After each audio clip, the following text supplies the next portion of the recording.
अस्सलाम वालेकुम, मैं हूं अरहम करामत और हम बात करने लगे हैं कॉन्स्टिपेशन और कॉन्स्टिपेशन की रेमेडीज़ के बारे में। जब भी आप कोई डाइट प्लान शुरू करते हैं या डाइटरी चेंजेस करते हैं या लाइफस्टाइल मॉडिफिकेशंस की तरफ आते हैं तो कॉन्स्टिपेशन हो जाना बहुत ही कॉमन चीज़ है। उसके अंदर एक फैक्टर है हाइड्रेशन, फैक्टर नंबर 2 है आपका फाइबर इनटेक और थर्डली स्ट्रेस लेवल्स। हम जब भी डाइट शुरू करते हैं तो हम डाइट के अंदर एक बात ज़रूर करते हैं कि आपने अपनी हाइड्रेशन पे बहुत ज़्यादा फोकस करना है, यानी कि आपने कम से कम 3 से 4 लीटर पानी ज़रूर पीना है। इस चीज़ को लोग भूल जाते हैं जिसकी वजह से उनको कॉन्स्टिपेशन कॉज हो जाती है। सेकेंडली, जो एक बहुत बड़ा इंपॉर्टेंट फैक्टर है फाइबर इनटेक। हमारी एशियन खानों के अंदर रोटी सालन का इस्तेमाल बहुत ज़्यादा होता है, यहाँ तक कि दिन में 3 मरतबा हम रोटी ही खा रहे होते हैं और सालन का ही इस्तेमाल कर रहे होते हैं। रोटी के अंदर, चावल के अंदर और मज़ीद जो कार्बोहाइड्रेट की सोर्सेज हैं उनके अंदर फाइबर की इनटेक, फाइबर की क्वांटिटी बहुत ज़्यादा होती है। वो इतनी ज़्यादा होती है कि हमारे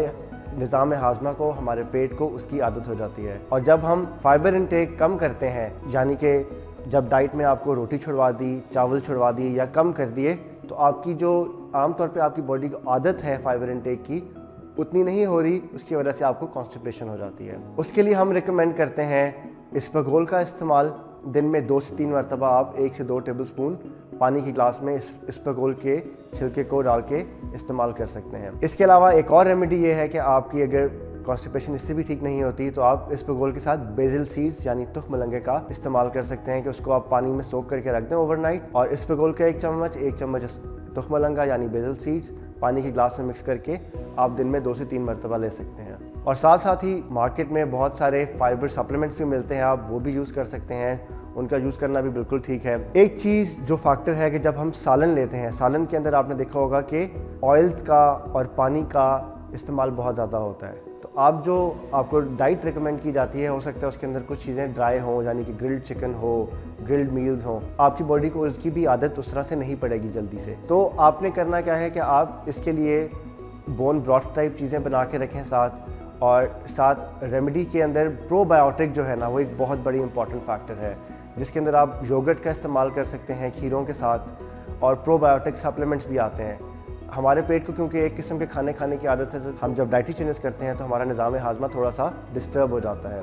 उसको ठीक करने के लिए जो हमारी पेट के अंदर अच्छे जरासीम है जिनको कहा जाता है प्रोबायोटिक, उनका इस्तेमाल करेंगे तो आपकी कॉन्स्टिपेशन उससे भी काफ़ी हद तक बेहतर हो जाएगी और आपका निज़ाम हाजमा बेहतर हो जाएगा। और थर्डली हमने बात की थी स्ट्रेस लेवल्स की। तो ये चीज़ तो बहुत ही कॉमन है कि जब हम कोई डाइटरी चेंजेस करते हैं तो स्ट्रेस लेवल्स बढ़ जाते हैं। आमतौर पे ये चीज़ स्मोकर्स में पाई जाती है कि जब स्मोकर स्मोकिंग क्विट करना शुरू करते हैं या कोशिश करते हैं तो उनको कॉन्स्टिपेशन हो जाती है। सिमिलरली कार्बोहाइड्रेट्स का भी एडिक्टिव इफेक्ट है, और बहुत सारे फूड जो हम आमतौर पर खाते हैं उनका एडिक्टिव इफेक्ट है। तो जब हम उनको छोड़ते हैं तो कॉन्स्टिपेशन कॉज होना एक बहुत कॉमन चीज़ है। इसको कैटर किस तरह करना है, आपने मेडिटेशन करने की कोशिश करनी है, और जब आप लाइट एक्सरसाइज करेंगे या कार्डियोवैस्कुलर एक्टिविटी करेंगे, यानी कि थोड़ी बहुत वॉक करेंगे या एक्सरसाइज करेंगे, उससे भी ये चीज़ें इंप्रूव करती हैं। और चंद सप्लीमेंट्स भी इस्तेमाल किए जाते हैं, इनके बारे में हम इंशाल्लाह और भी वीडियोस बनाएंगे। और लास्टली एक चीज़ देखी गई है कि जब भी आप लो कार्ब डाइट पे या इवन गेनिंग की डाइट पे भी हैं तो लोगों का फोकस होता है कि वो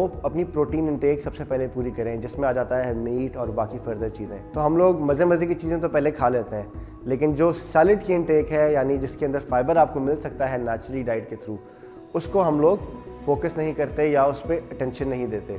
तो आपको जितनी रिकमेंडेड सैलड्स हैं वो आप ज़रूर लें।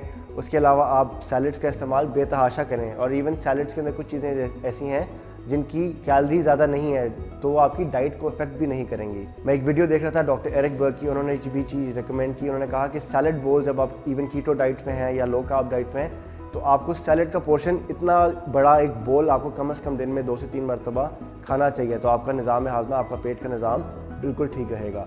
तो आप सबके लिए भी यही एक रिकमेंडेशन है कि आप लोग सैलड की इंटेक ज़्यादा रखें, फाइबर की इंटेक ज़्यादा रखें, और हाइड्रेशन पे बहुत ज़्यादा फोकस करें, और अपने स्ट्रेस का मैनेज करने के लिए आप मेडिटेशन करें और एक्सरसाइज करें। आई होप आपको ये वीडियो पसंद आई होगी और आपके जो सवालात हैं उनका जवाब मिल गया होगा।